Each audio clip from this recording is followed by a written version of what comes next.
mi caso particular, cuando llegué aquí al hospital, pues tenía la incertidumbre normal de saber cómo podría adaptarme. Pero la verdad que en conjunto mis amigos, mis compañeros sanitarios y administrativos me acogieron de una manera fenomenal. Y la verdad que todo fue muy fácil. Ya han pasado 5 años de eso, ahora dirijo lo que es el código sepsis del hospital y participo de forma activa en las sesiones formativas, sesiones clínicas, congresos y demás actividades como el resto de mis compañeros. La pandemia nos enseñó muchas cosas y nos hizo mucho más fuerte como servicio, y para mí eso es fundamental.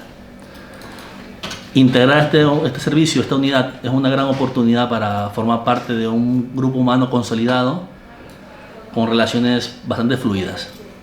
Y creo que eso es un punto fuerte a la hora de decidir trabajar con nosotros.